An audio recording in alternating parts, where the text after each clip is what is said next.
Hello friends, यारी the friends YouTube channel में आपका स्वागत है। आज इस वीडियो में फ्रेंड्स हम लोग ये जानने की कोशिश करेंगे कि बिना लड़े यूएसए को रशिया और यूक्रेन के बीच हो रही लड़ाई से कितना ज़बरदस्त फायदा हो रहा है।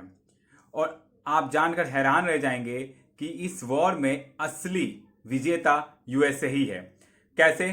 तो आइए सिलसिले वाइज हम लोग इसको जानने की कोशिश करते हैं। सन 2017 में जब डोनाल्ड ट्रंप यूएसए के प्रेसिडेंट थे, तभी यूक्रेन को उन्होंने एक डील करा था जिसमें वेपन सप्लाई किया गया था यूएसए के द्वारा यूक्रेन को। उस डील में अरबों खरबों डॉलर मिले थे यूएसए को यूक्रेन से।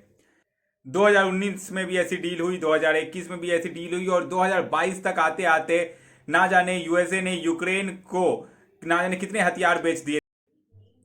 तो दोस्तों, बस इसी बात का तो यूएसए को इंतजार था कि जल्द से जल्द यूक्रेन और रशिया के बीच युद्ध आरंभ हो, ताकि यूएस और भी इस तरह के हथियार बेच सके।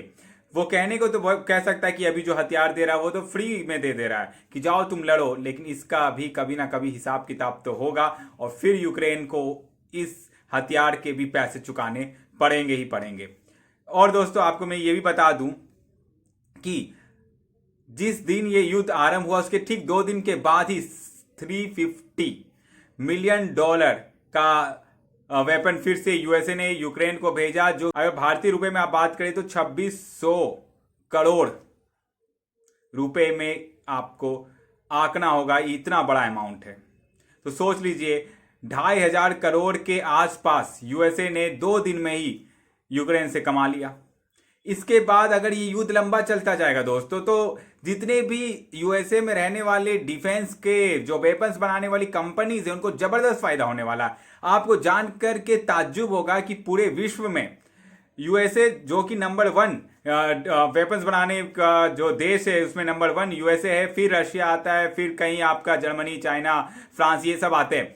तो विश्व का 50% से ज्यादा डिफेंस में जो कमाई होती है उसका हिस्सेदारी है यूएसए के पास। जी हाँ, 50% से ज्यादा।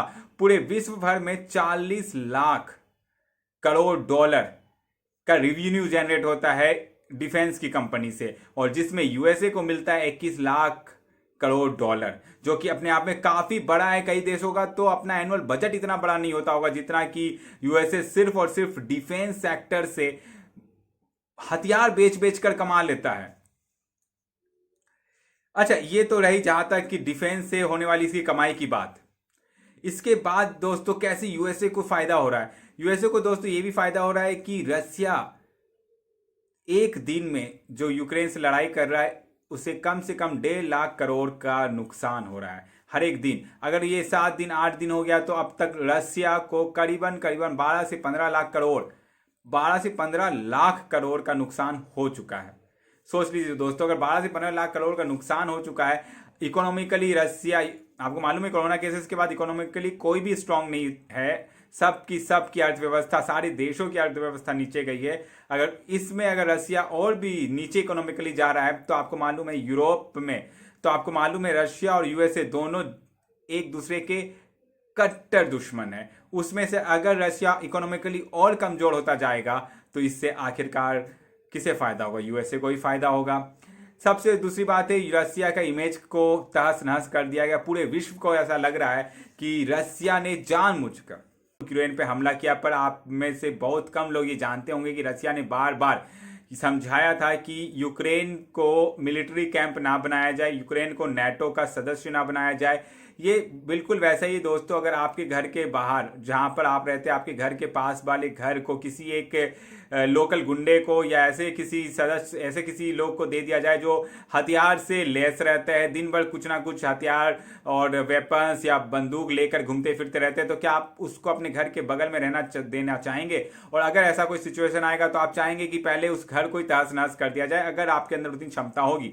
रसिया बिल्कुल यही समझा रहा था कि अगर नाटो और या मिलिट्री कैंप अगर यूक्रेन में बनता है तो उसे रसिया, क्योंकि यूएसए जो रसिया से काफी दूर है, वो सीधा सीधा यूक्रेन तक पहुंचता है और यूक्रेन से बगल में ही आप देख सकते हैं जिस तरह से कि बगल में ही रशिया है और यूक्रेन से वो रशिया में पैनी नजर रख सकता है। इसी बात का और इसी आशंका से और इसी डर से रशिया ने यूक्रेन को तबाह कर दिया है अब।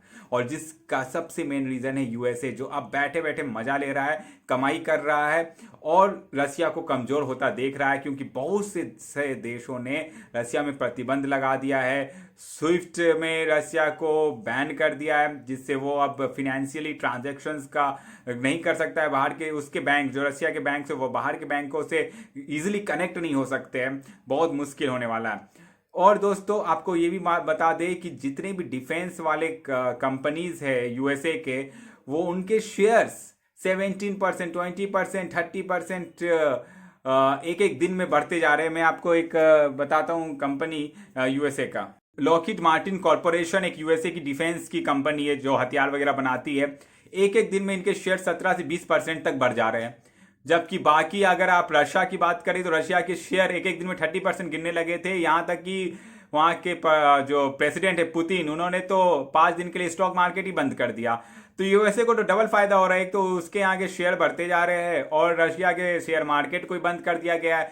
इससे ज्यादा एक दुश्मन देश दूसरे दुश्मन के लिए क्या चाहेगा। तो इस तरह से आप समझ सकते हैं कि किस तरह से यूएसए ने जो चाल चली है उससे सांप भी मर जा रहा है और लाठी भी नहीं टूट रही है।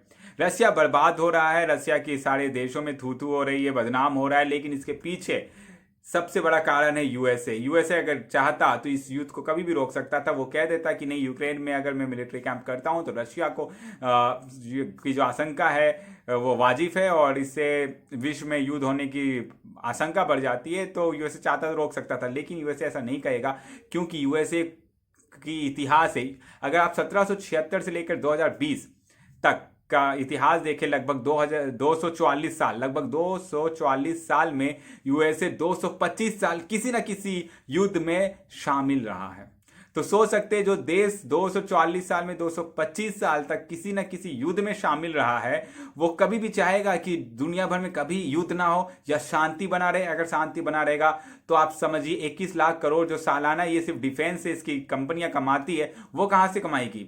तो याद रखिएगा दोस्तों, जो का देश सबसे ज्यादा हथियार बनाता है वह देश अक्सर और हमेशा यही चाहेगा कि युद्ध का अवसर बना रहे, ताकि उनके यहां किसी भी तरह की इकोनॉमी प्रॉब्लम आए तो युद्ध करे और इकोनॉमी को ग्रोथ कर ले। आपको मालूम है इराक के केस में क्या हुआ था। इराक के केस में भी यूएसए को ऐसा आशंका लगा था कि सद्दाम हुसैन कुछ तो ऐसा बम बना दे रहे जिससे दुनिया को खतरा है। वो ने जाके इराक को गया, इराक को तहस नहस कर दिया, बर्बाद कर दिया, सद्दाम हुसैन को फांसी में चढ़ा दिया। उसके बाद क्या मिला? कुछ भी नहीं मिला। जो तेल मिला सब यूएसए का हो गया, यूएसए ने अपनी इकोनॉमी और अच्छी कर ली। लेकिन इराक को क्या मिला? इराक को कुछ नहीं मिला। अफगानिस्तान को क्या हुआ? गए थे 20-21 साल पहले तालिबान से छुटकारा पाने के लिए, दिलवाने के लिए। आज से 21 साल बाद क्या हुआ? तालिबान को सौंप करके खुद निकल लिए और बगल में रहने वाले जो देश है जैसे भारत है, वो अब उस संकट को झेल सकता है आगे जाकर के। तो यूएसए का तो इतिहास रहा है दोस्तों। आप देखिए 244 साल में 225 साल तक किसी ना किसी युद्ध में यूएसए हमेशा से रहा है। अब और खास करके यूएसए ही नहीं, यूरोप के बहुत सारे वेस्टर्न कंट्रीज जो अपने आप को पूरे विश्व का एक ठेकेदार समझ के रखते हैं, वो हमेशा से कहीं ना कहीं युद्ध में रहे ही रहे हैं।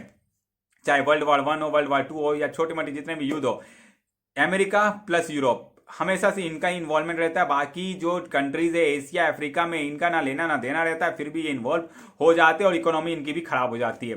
तो दोस्तों ये फोटो, ये तस्वीर काफी हद तक ये समझा रहा है कि रशिया और यूक्रेन आपस में लड़ रहे हैं और मजा कौन ले रहा है?